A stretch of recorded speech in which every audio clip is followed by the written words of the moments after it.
Hello and welcome to the channel. Well, I've decided I'm going to make a starting end gauge, and I've already built my baseboard here, as you can see. Been away from this hobby for quite a few years now, and I just moved, well, I moved down to the southwest about 5 years ago, and I decided now it's about time I started and building myself an end gauge setup. I've got a nice little room here. It's perfectly adequate for what I want to do, and the baseboard that I'm using is about 5¼ feet by just over 2½ feet. So you can see I'm using all setrack. Nothing's going to be that fine scale track. I'm using all setrack because I don't want to go down the route of messing about cutting tracks and things. But this is the PECO, just released this in the past 18 months I think. This is the 4th gauge. This is the biggest radius they do of this track, and as you can see it fits on there quite nice, and you've got room for sidings there as well, so it's all good. It'll be fairly decent sized layout when it's done, and I'm just going to make a start now. So this is the first video, and there's going to be quite a few videos about this. I'm just going to make a start now painting the baseboard basically. I've mixed up some old emulsion that I had lying around, some grey emulsion.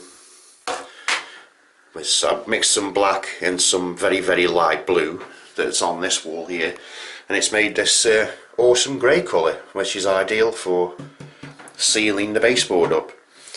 And I've put some PVA in there as well, and this will act as a sealant as well as a base colour to prevent warping. And this and that and the other. This is, I mean, the plywood that I've used here is a good top quality hardwood plywood. You know, it's not rubbish. And I'll just go and show you now underneath how I've constructed this.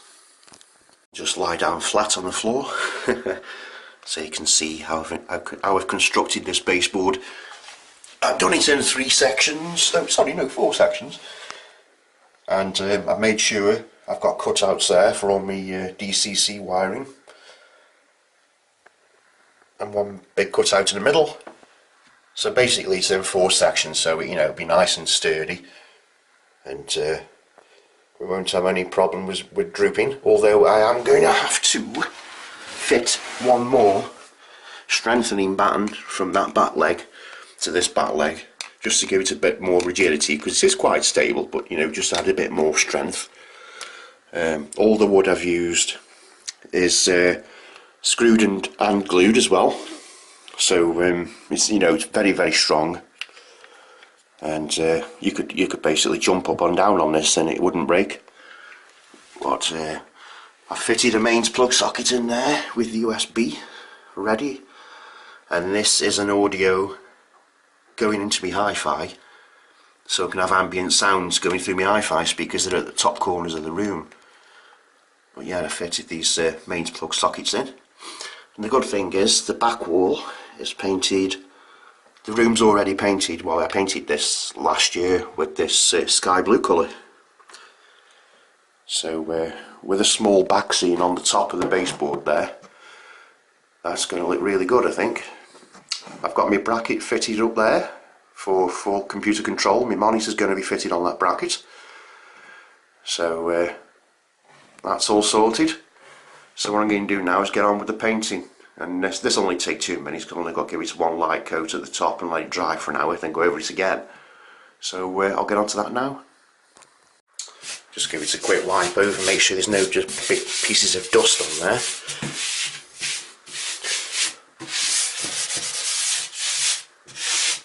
Right, get cracking in a second, get it painted.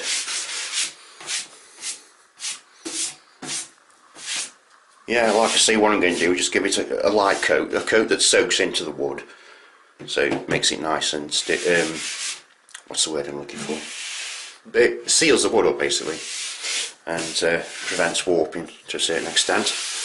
Not as if there will be any warping anyway, because it's very strong. It's just a precautionary thing. that's it. Gotta find a cloth. Got one there. Just give it a quick wipe over there. Make sure.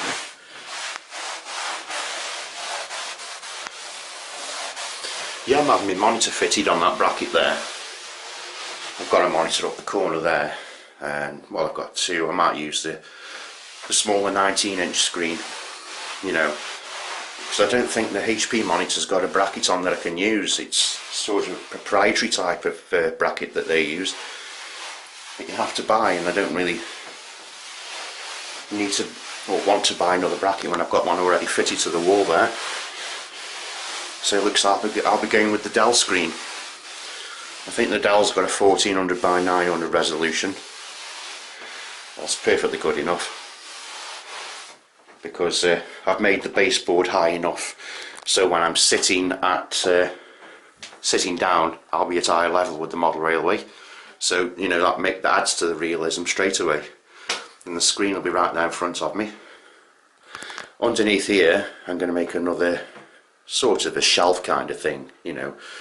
Then I'm going to screw to there that I can put my mouse on, basically, and a small keyboard for the computer. And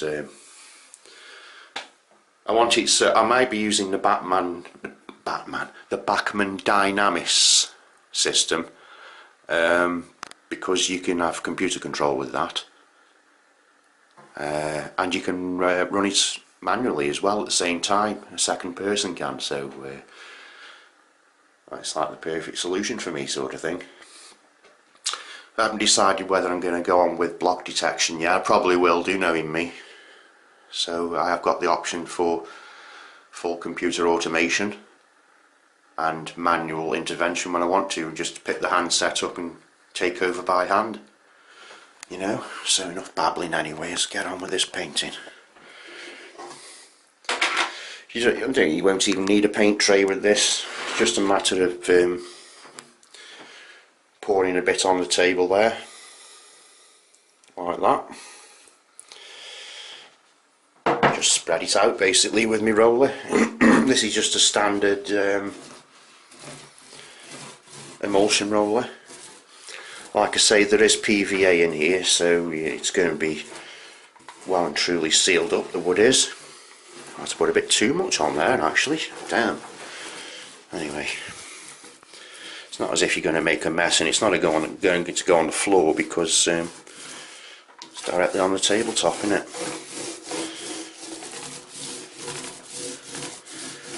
Right. Well, I'll stop it here because I don't think you want me to watch me painting the top of a piece of wood, so I'll get back to you in a second. Well, as you can see, I've put the base coat on. It's completely soaked into the top layer of the plywood, which is what I wanted to happen anyway.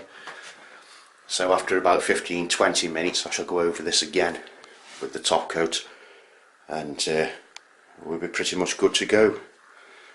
That will completely seal the table up. I'm not painting the sides because the simple fact of the matter is I'm going to be fitting some sort of wooden trim around there to tidy the sides up, you know. Because the whole thing's been built with butt joints, which means there's no mortise and tenon joints, it's just butt joints glued together basically. So the sides are will look a bit scruffy until they've got some sort of covering on. You can get some beading from B&Q that you can use for this. That's probably what I'll end up doing, you know, just tidy the sides up. But as I say, it's in 4 sections, so it should be really solid. And it's a nice size for N-gauge as well. You should have some pretty realistic running lengths on this. But yeah, I'm definitely going to have to fit that shelf in there to put a small keyboard on or something to control the computer. I could use a wireless keyboard, I suppose, there's no problem with that, I don't think. But something under there just to put it on. Unless I put a small table under there, I could do, I suppose. Well, we're in early stages at the moment, and this is my first video after being away for a long time. My internet providers decided to come with the 21st century and give me 35 meg internet instead of 2 megabyte, which means the videos will be coming quite frequent now. And it also means when I get this mess set up, I will be back on Synth FM. So it's all good there. my radio station will be back, and I'll be doing some 80s and 90s nights again. So it's a bit of everything, isn't it, on this channel? So I haven't changed the main page on the channel because it's a bit of everything. I don't want to really make a new channel, you know. So let's put it all in one channel. Everybody knows what everything is then, you know.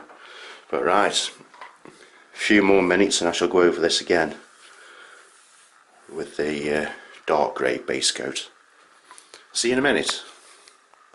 Well, I've just made myself a coffee because it says nearly 20 past 1 in the morning now.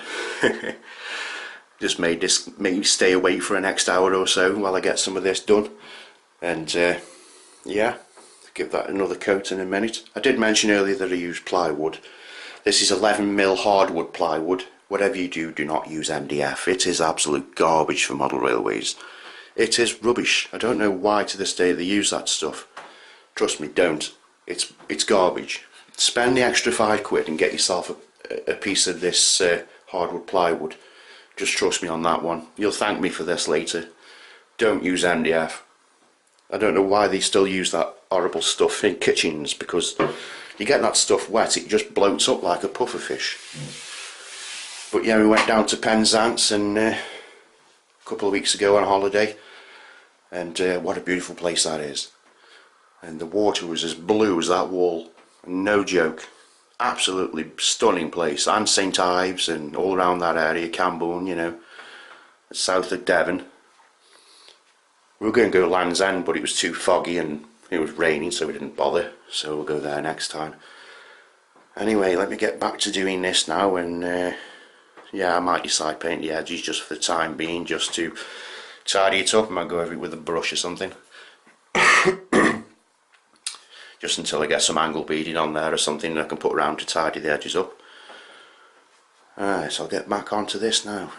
I'll see you in a minute when I've painted it. Well, there you have it, folks. It's all painted, and now I've just got to leave it for a few hours to completely dry, which will be tomorrow now before I start doing any more work on this. Don't know where to go from here now, really. I mean, I've got some track, but obviously I need a lot more. Go get the third radius stuff. I'm not bothering with second or first radius. I'm sticking to third and fourth. I'll probably use a small amount of second radius stuff in sidings and things, but I'm not using it for the main line. It'll all be fourth and third radius. And I don't want this layout to be completely flat either. There is going to be inclines, because to me flat layouts are just boring. Everybody's doing them, aren't they? I want one with I don't know, probably go and raise up a bit at the back for about 3 inches or whatever, and come back round to the flat again at the front. But I want some sort of incline in there. I just don't want to keep it all flat. And there will be computer controlled signal lights and points. All the trains will be computerized. Like I say, all the track points. Lighting, I've already built one PECO kit ready and weathered it, ready to go on there, but that's a long way off yet, you know. I've only just started and finished painting the baseboard. So like I say, anyway, thanks very much for watching, and there'll be plenty more videos up and coming over the next few months. Thanks a lot, guys.